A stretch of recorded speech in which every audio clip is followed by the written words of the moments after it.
ćemo u ciklusu tribina Čičinog doma o zatamljenoj srpskoj istoriji 20. veka govoriti o jednoj često prisutnoj pojavi, kontroverznoj pojavi, kontroverznim ličnostima iz Drugog svetskog rata, sa one poražene strane. To su pre svega vojvoda Uroš Drenović, četnički vojvoda, ustanički komandant iz 1941. godine, i njegovi, kao i njegovih saboraca, sporazumi sa vlastima nezavisne države Hrvatske. Možda bi najbolji radni naslov ovog razgovora bio kolaboracija ili egzistencija. Naime, 1941. godine ustanički pokret srpskog naroda u Bosni i Hercegovini, pre svega usmeren protiv nezavisne države Hrvatske, bio je jedinstven. Taj front činili su i nacionalisti, i komunisti, i predstavnici svih predratnih građanskih stranaka. Dakle, ključno je bilo osloboditi se od vlasti i genocidne politike nezavisne države Hrvatske, a sve ideološke i političke strane, sve ideološke i političke razlike bile su ostavljene po strani. Upravo pod takvim utiskom vladika Nikolaj Velimirović napisao je 1941. u jednom pismu generalu Mihajloviću, tada pukovniku, da patriotska Bosna, zbog svoje jedinstvene svesti, može da posluži kao primer partokratskoj, partijskoj, partizanskoj, kako je rekao Srbiji, u tom smislu insistiranja na političkim razlikama. Takva politika, odnosno takva odluka srpskih ustaničkih vođa dala je vrlo pozitivne rezultate i vrlo pozitivne plodove u jednom kratkom vremenskom periodu. Tako da je oslobođena značajna teritorija, pre svega na srpskom etničkom području, u zapadnoj Bosni, u srednjoj Bosni, u istočnoj Bosni, u Hercegovini, gde je pre svega i započeo masovni oružani otpor protiv okupatora i vlasti NDH. Međutim, podele koje su se u jesen 1941. godine i raskol u ustaničkom pokretu koji je obeležio okupiranu Srbiju, vremenom su se prenosile i na teritoriju nezavisne države Hrvatske. Tako da, faktički, gde god je boravio partizanski vrhovni štab na čelu sa Josipom Brozom, kako je menjao svoje sedište, tako se i zaoštravala diferencijacija i podela na nacionaliste i komuniste unutar ustaničkog tabora. Vrlo interesantno da su neki od budućih četničkih komandanata iz 1941. godine u predratnom periodu, bar 20. a neki čak i 30. godina, iskazivali naklonost prema levici pa i prema samoj komunističkoj partiji. Radoslav Rade Radić, Jezdimir Dangić, Pop Momčilo Đujić, Rade Petrović Kent, svi oni su u nekom periodu svog i ličnog i političkog sazrevanja iskazivali sklonost prema levici, kažem neki čak i 30. godina. Međutim, baš razmišljajući iz tog konteksta, možemo da mislimo koliko su ti ljudi kojima levica nije bila mrska, bili iznenađeni praksom komunističke partije na uštrb srpskih nacionalnih interesa, da su 1942. godine listom prilazili tvrdom antikomunističkom frontu i vodili borbu protiv partizana. April 1942. godine bio je preloman period u Bosni, pogotovo na zapadu Bosne, u obračunu između komunista i nacionalista unutar, ponavljam, do tada jedinstvenog ustaničkog pokreta. Negde gde su prevagnuli komunisti, bivši nacionalisti morali su da beže iz odreda ili pak da budu likvidirani. Onamo gde su prevagnuli nacionalne snage, rano još da kažemo četnički komandanti, bili su vrlo često likvidirani komunistički komesari, komunisti zajedno sa njima ili su oni pak morali da beže iz odreda i ti odredi postajali su u proleće 1942. godine četnički, isprva samostalni, a potom neki nominalno, a neki i faktički pod komandom i u strukturi jugoslovenske vojske u otadžbini generala Draže Mihajlovića.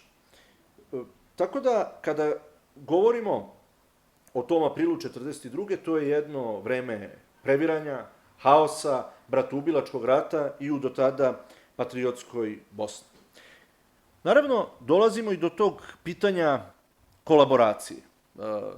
U to vreme nacionalisti i začeci vojno-četničkih odreda u zapadnoj Bosni uspostavljaju prve kontakte sa hrvatskim vlastima. Komunisti su ih zbog toga vrlo brzo prozvali kolaboracionistima, izdajnicima, kontrarevolucionarima i te optužbe su opstale u literaturi i u svesti sledbenika marksističke ideje do današnjih dana. Kolaboracija, naravno, iako nam crno-beli pogledi na prošlost danas sugerišu drugačije, ipak nije jedan fenomen i proces koji treba posmatrati bez nijansi. U zapadnoj historiografiji začela se i dobro razradila ideja o tome da postoje čitavi tipovi kolaboracije, koji ponekad jesu optužujući i otežavajući za stranu koja stupa u kontakt ili pak saradnju sa okupatorskom vojskom, ali s druge strane, čitav niz takvih tipova kolaboracije i kontakata sa okupatorom i protivničkom stranom nije nešto što nužno moralno diskredituje vojsku koja sa njima stupa u kontakt. Tako da, u jednoj savremenoj analizi koju nam ovde prenose istoričari Stojanović i Bajagić, možemo da prepoznamo dobrovoljnu, idejnu i sveobuhvatnu kolaboraciju, koja definitivno jeste nešto što je diskvalifikujuće za stranu koja se opredeli za takvu saradnju sa neprijateljem, ali koji u srpskom slučaju u Drugom svetskom ratu zaista bilo malo. Druga je filozofija štita u cilju ublažavanja okupacije i zaštite sopstvenog stanovništva, naroda, uslovna kolaboracija uz uvažavanje okupatora, ali ne predano služenje okupatoru u svakoj prilici. Postoji taktička, privremena kolaboracija iz nužde, iznuđena usled trenutne nemogućnosti drugačijeg izbora, kolaboracija kroz atantizam, koja je negde najprisutnija i najkarakterističnija za pokret generala Mihajlovića, dakle, kontakti sa okupatorom koji su trenutni, privremeni, usmereni prema svom trenutnom političkom interesu, ali u iščekivanju raspleta na svetskim bojištima, gde u pogodnom momentu treba okrenuti oružje protiv okupatora. I tako dalje. Dakle, to su neki osnovni tipovi kolaboracije i kada govorimo o ovim sporazumima između ustaničkih vođa, nacionalnih vođa u Bosni i hrvatskih vlasti, mi pre svega imamo u vidu i prepoznajemo ove karakteristike kolaboracije štita. Dakle, ideje zaštite svog naroda na ugroženoj teritoriji. Naravno, možemo da kažemo da je, kada pričamo o istoriji Ravnogorskog pokreta, da je u Crnoj Gori ta kolaboracija imala drugačije karakteristike. Ali u Bosni ona nije bila ideološka, nije bila antikomunistička, niti stvarana sa takvim ključem, nego egzistencijalna, gde se nisu birala sredstva, ne bi li se zaštitio svoj narod koji se našao pod, znamo kakvom ustaškom genocidnom politikom i sa kakvim obeležjima i koliko je žrtava ona u tim prvim mesecima 1941. okupacije 1941. i kasnije početkom 1942. izazvala. Prvi sporazum koje su vojno-četničke snage sklopile sa hrvatskim vlastima, namerno ne koristim izraz ustaškim, jer to i nisu bile u tom konkretnom slučaju ustaške vlasti, sklopljen je 27. aprila 1942.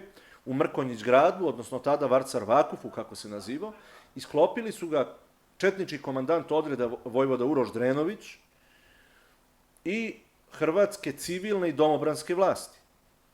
Interesantno je da je taj sporazum, koji se kasnije često citirao u socijalističkoj Jugoslaviji, za komuniste trajno diskvalifikovao Uroša Drenovića kao ustaškog saveznika, a da je potpisnik sa hrvatske strane, stožernik Marko Jungić, posle rata bio osuđen na kraću vremensku kaznu i da je posle 3 godine robije pušten iz zatvora i umro na slobodi. Dakle, za jednu stranu takav sporazum je značio smrtnu kaznu i doživotni žig izdaje, za drugu stranu značio je 3 godine zatvora, nakon toga rehabilitaciju i život u slobodi. Zatim, ono što je takođe važno da kažemo je ko je bio Vojvoda Uroš Drenović. Vojvoda Uroš Drenović je dakle jedan od predratnih levičara, učitelj iz tog kraja odakle je poreklom i Petar Kočić, čovek koji je sledio te slobodarske tradicije srpskog naroda Manjače, pre rata je bio 30. godina pripadnik četničkog udruženja, ali ne isključiv i dalje prema komunistima. Međutim, on je čovek koji 1941. ustanku vidi kakva je komunistička politika u tom kraju, ne slaže se sa njom. Ovog trenutka kad se odeli od komunista, kreće napad komunista na njega, ubistvo njegove supruga 1942. godine i onda žestoki napadi drugog krajiškog partizanskog odreda na njegove snage i onda njegov pokušaj da negde nađe izlaz iz takve situacije da bar sa jedne zaraćene strane obezbedi privremeno primirje. Šta je sad interesantno da kažemo za taj sporazum? Trebalo bi da negde citiramo odredbe prvog, da kažemo, srpsko-hrvatskog sporazuma u zapadnoj Bosni u aprilu 1942. Jedna od teza je prekid ratnih sukoba između četnika i vlasti NDH u lokalnom području gde su se prostirale njihove ingerencije. Kako se kaže, citiram, na obim stranama pokazana je volja i spremnost za likvidiranje uzajemnog neprijatelja. Delimično zajedničke, a delimično odvojene antikomunističke akcije, što u smislu ofanzivnih, što u smislu defanzivnih radnji. Kako se kaže u sporazumu, hrvatske oružane snage će svojom snagom zaštićivati srpska sela u zajednici sa četnicima od napada komunista, takozvanih partizana. Hrvatske oružane snage zajedno sa četnicima u gradu, kao i na terenu, suzbijati i uništavati komunističke bande. Sve akcije oko uništenja komunističke bandi vršit će sporazumno zapovednih hrvatskih oružanih snaga i zapovednih četničkih organizacija. Dao sam citat. Zatim još jedna od teza, koja je ključna možda za razumevanje ovih sporazuma, uspostavljanje normalne svakodnevice i obezbeđivanje pomoći ugroženom srpskom narodu sa područja pod kontrolom četnika. Kaže se u sporazumu. Zajedničkim saradnjama ima se odmah nakon ovoga sastanka poraditi na pomoći svih stanovnika kako u gradu, tako i u selu. Tako se podrazumeva uzajamni saobraćaj i zamena svih dobara, a u tu svrhu omogućiti nesmetani dolazak i odlazak seljaka bez razlike u grad. Državne vlasti će svojim autoritetom kao i materijalnom pomoći obnavljanje porušenih ili popaljenih domova. Takođe, obitelji čiji su hranioci u zarobljeništvu, a koji ne pripadaju komunističkoj partiji, dobivaće odmah potporu u smislu postojećih odredbi i to za ženu 16 kuna, a za dete po 10 kuna dnevno. Isto tako, sve udovice koje su stradale, i dalje citiram, prilikom akcija oko suzbijanja pobuna, čiji hranilac nije bio komunista, dobit će odmah potporu od strane države. Na kraju, svim stanovnicima pravoslavne veroispovesti garantuje se apsolutno slobodno ispovedanje svoje vere, slavljenje svojih verskih praznika i slave, kao i jednakost pred zakonima. U tu svrhu svećenici pravoslavne vere mogu slobodno vršiti svoju dužnost. Državne i vojne vlasti materijalno će pomoći oko popravljanja porušenih crkava. Dakle, vrlo interesantno da, iako su ovi sporazumi korišteni da bi se u socijalističkoj historiografiji i javnom prostoru diskvalifikovala ravnogorska strana, vrlo interesantno da, dakle, oni imaju odredbe u kojima se jemči trgovina, jednakost srpskog pravoslavnog stanovništva pred zakonom, priznavanje četnika, dakle, da oni priznaju Hrvatsku državu, ali priznanje prava srpskog naroda na tom području od strane NDH i konačno ova poslednja odredba koja govori da srpski pravoslavni praznici mogu da se slobodno praznuju, da sveštenici obavljaju službu, a da se Hrvatska obavezuje da pomogne čak i porodice ustanika, materijalno pomogne porodice ustanika koje su nemoćne da se dalje bave poljoprivredom, proizvodnjom, a čiji pripadnici nisu bili članovi KPJ-u. Sada, u kontekstu, ponovo, svih ovih događaja aprila 1942. i zaoštravanja srpskog fronta, odnosno sukoba između komunista i četnika, komunistička strana je već tada počela da žigoše Drenovića kao srpskog Brankovića, a buduće sporazume između četničkih vlasti i vlasti NDH, uglavnom domobranskih, kao jednu ideološku odrednicu gde je njih prozvala srpskim ustašama. Prvi put u jednom letku u proleće 1942. A zatim se ta optužba o srpskim ustašama ponavljala iznova i iznova. Međutim, u narednom periodu potpisano je još ovakvih sporazuma u lokalnim sredinama. Ukupno je poznato do sada njih 15 koje su sklopili komandanti četničkih odreda u nastajanju i vlasti NDH. Manji deo njih je bio poznat javnosti, sve dok ih hrvatski istoričari Vladimir Šumanović i Vlatka Vukelić nisu izneli u javnost. I vrlo je karakteristično da kažemo i to da te sporazume u lokalnim sredinama potpisuju lokalni četnički komandanti koji uglavnom geografski gravitiraju u Zagrebu i centralnim hrvatskim oblastima. U onim oblastima koje su naslonjene na Srbiju, poput Majevice, Istočne Bosne, Hercegovine, koja je pak oslonjena na Crnu Goru, gde je fizička egzistencija srpskog naroda mogla se zaštiti na drugi način, takvih sporazuma nema.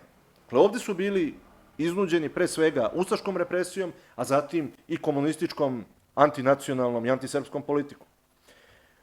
Jedan od onih koji je potpisao takođe sporazum bio je vojvoda Sava Božić, sveštenik, rođen 1886. u Osječanima na Trebavi, legendarna ličnost tog kraja, jedan od nosilaca srpske nacionalne ideje na Trebavi, austro-ugarski sužanj iz Prvog svetskog rata, koji definitivno nije mogao da bude srpski izdajnik. On je potpisao takođe sporazum u proleće 1942. u zoni Ozrena i tu se kaže da, sad ovde stoji neke konkretnije formulacije, da pripadnici jugoslovenske vojske u otadžbini, odnosno četnika, ovde priznaju vrhovništvo nezavisne države Hrvatske i kao njeni državljani izražuju lojalnost i odanost njenom poglavaru, poglavniku i privrženost nezavisnoj državi Hrvatskoj. To je takođe citat.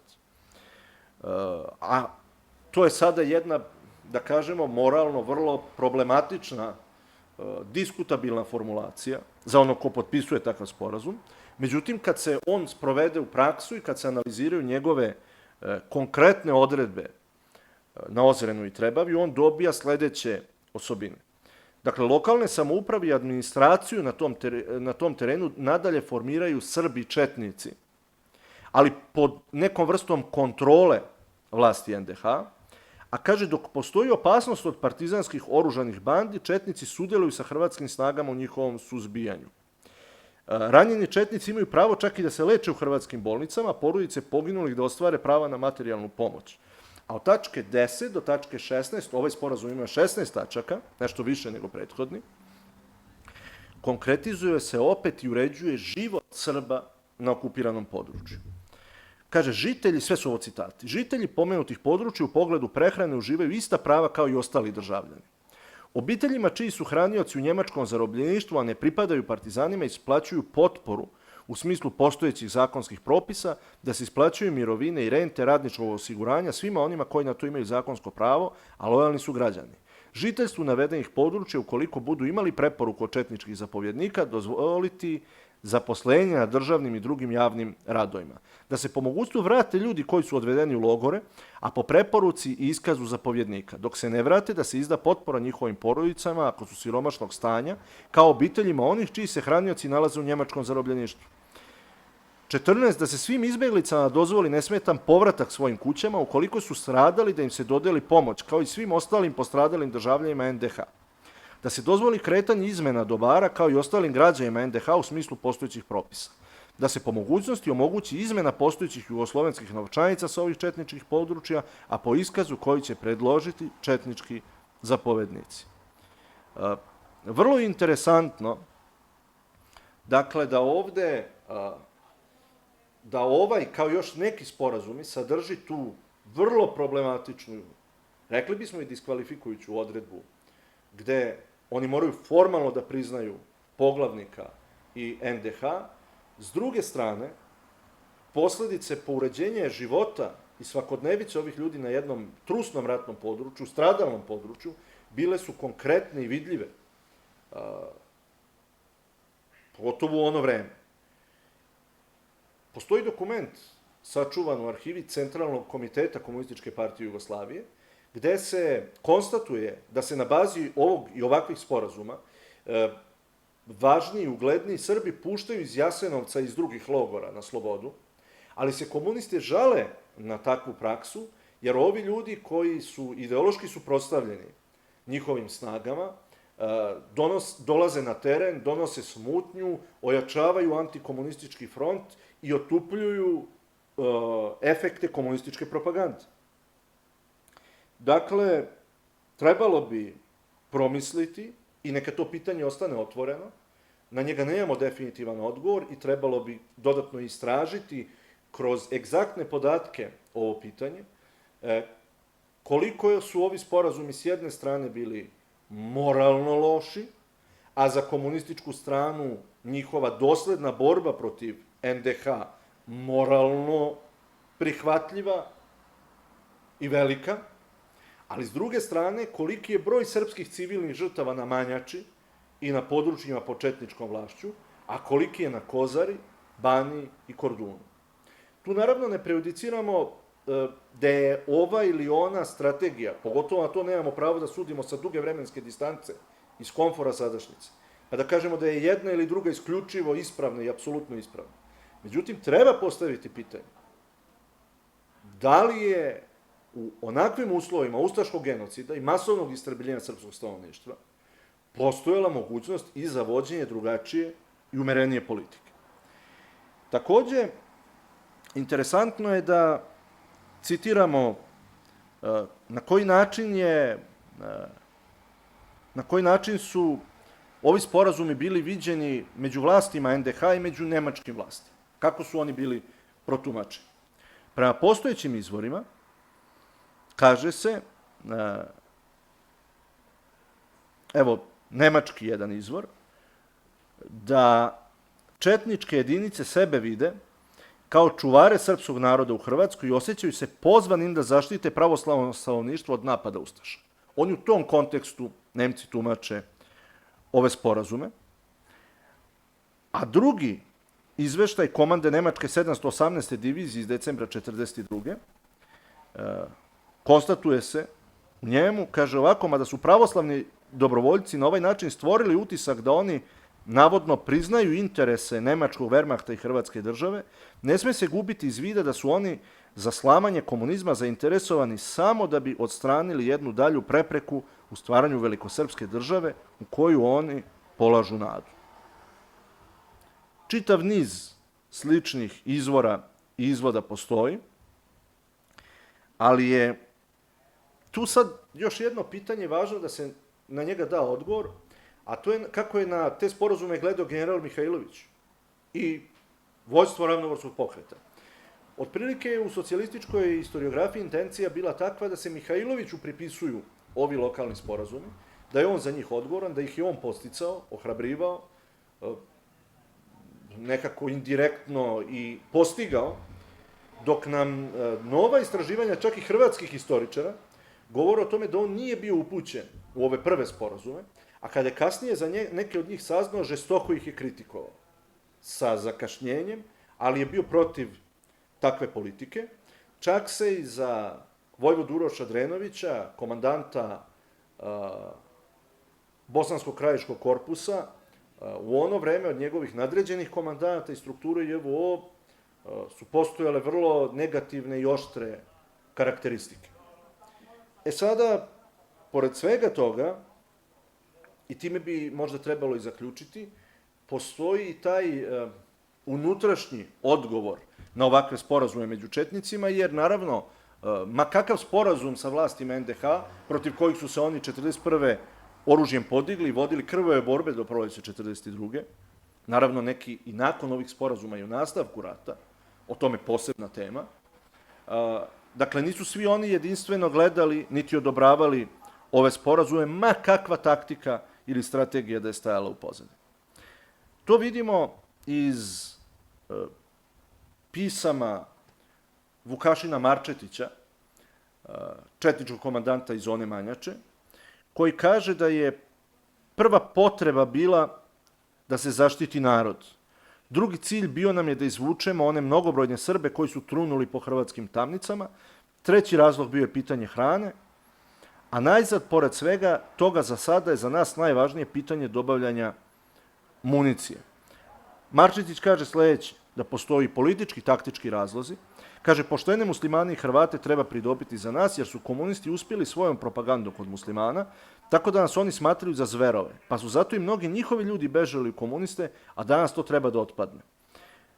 Marčetić zaključuje, nakon postizanja sporazuma, mi Hrvatima ne možemo verovati, jer nam oni već postavljaju pitanja koja mi nećemo prihvatiti. Mi treba da iskoristimo jedino što više oružja i municije. Drugi komandant, Lazar Tešanović, također predratni učitelj, član četničkog udruženja, komandant u zoni Čemernice, Skender Vakufa, odnosno Kneževa i tih krajeva, on karakteriše sporazume i komentariše ih na sljedeći način. Kaže da je nezgodno što je potpisano, jer znači da smo nakon 10 mjeseci borbe priznali NDH. Težište čitave ove stvari u tome što mi nismo mogli da se borimo na dve strane. Što se tiče mog sektora, imao sam 11 sela koja su bila izbačene iz svojih domova, a sve su to sela koja su nas hranila. Taj narod trebalo je spasiti, a kavgu su zametnuli komunisti. Ovim potpisom sav je taj narod vraćen na svoje mesto. Ako smo se borili, borili smo se za narod, a ja ni ovo nisam učinio protiv volje naroda, nego baš zato što je to bila narodna potreba i što je to narod hteo. Konačno na jednom saboru četnika ovo pitanje prokomentarisao je sam Uroš Drenović, koji je sklopio ranije prvi sporazum sa vlastima NDH. On je bio saglasan, svestan političke težine sporazuma i smatrao je da takvi aranžmani nisu pogodni, niti treba da važe za sve četničke odrede u Bosni, ali da ih na teritoriji gde su postignuti treba iskoristiti i politički kapitalizovati. Ipak i njegova retorika bila je, bar u onom delu koji je javno iznao po zapisniku koji je sačuvan, usmerena protiv NDH. U pogledu, citiram, pogledu akcije protiv Hrvata, prosta je stvar. Dokle je jak vanjski front, mi ne možemo ništa. Jer će im njihovi saveznici pomoći i mi moramo biti oprezni. Da smo nastavili borbu, sad bi ovuda šetali avioni i tukli naš svet. Sad je vreme kad narod treba nešto da radi, jer ja ne mogu lagati narodu da će nešto doći i da će neko poslati, a ja računam samo sa onim što mi imamo. Već radi toga ovaj naš postupak u odnosu prema Hrvatima može se opravdati. Mi moramo što dalje izigravati ovu politiku dok ne pukne front. A onda i u ovom zapisniku ostale su sačuvane 3 tačke. Rečenica nije dovršena. To a onda zapravo govori o tipičnoj ideji atantizma, koji Drenović, čak najfleksibilniji komandant na ovom polju, izneo. Dokle god se stvar i ratni rasplet ne reše na ključnim svetskim frontovima, na zapadu, na istoku, srpski narod treba da istraje u tom svetskom vihoru koji ga je pogodio. Ne da daje žrtve 100 za jednoga, ne da masovno strada u NDH, već da stvori neku vrstu koegzistencije sa hrvatskim vlastima i sačuva što je moguće više života. A kada dođe moment za obračun, onda treba krenuti u obračun. Podsjećamo, čitav niz ustanaka u okupiranoj Evropi krenuju upravo tako. I u Francuskoj, donekle i u Poljskoj, premda je tamo bio najjači pokret otpora u vreme okupacije, ali podsjetimo da je oružani pokret otpora u Norveškoj usledio u aprilu 1945. godine. Da li neko danas Norvežane zbog toga smatra kvislinzima? Iako je tamo postojao čitav niz okupacionih logora sa norveškom logistikom, da li ih pak s druge strane smatraju regularnim pripadnicima antifašističkog fronta? Zašto se to pitanje ne bi otvorilo i za srpski narod, makar i sa distancom, makar i naknadno, u cilju razumevanja složenih istorijskih događaja? Konačno, svi citirani komandanti imali su različitu sudbinu. Svi su prihvatili privremeno saradnju sa NDH iz taktičkih razloga, svi su u kasnijoj fazi rata manje ili više ratovali protiv NDH i sva trojica citiranih nastradali su od različitih neprijatelja, što govori o složenosti teritorije i uslova u kojima su ravnogorci ratovali. Uroš Drenović poginuće 1944. godine od savezničke avijacije u svojoj zoni Manjače, kada su bombardovani njegovi položaji. Vukašin Marčetić poginuće 1944. u sukobu upravo sa ustaškim snagama, a Lazar Tešanović skrivaće se od komunista u građanskom ratu u miru i opkoljen u svom skloništu u planini na Čemernici nastradat će tek 1947. godine. Bez obzira na sve njihove različite sudbine i nijanse u delovanju, komunistima to neće smetati da ih sve proglase za saradnike okupatora, ratne zločince i narodne neprijatelje. Međutim, kad je došlo vreme da pokolenja po delima sude, ljudi poput Uroša Drenovića dobili su svoje ulice u Banja Luci, a narod Manjače skrivao je od komunističkih potera njegove posmrtne ostatke više od 5 decenija. Tek posle 2000. godine, starci koji su tu tajnu čuvali bezmalo do groba, odali su mesto gde se nalaze posmrtni ostaci vojvode Uroša Drenovića, a uprko svim njegovim greškama i zabludama, ali i ratnim zaslugama, koje definitivno u tom kraju postoji i cene se, danas se kraj njegovog dostojno obeleženog groba održavaju Srpski narodni nacionalni sabori na Manjači.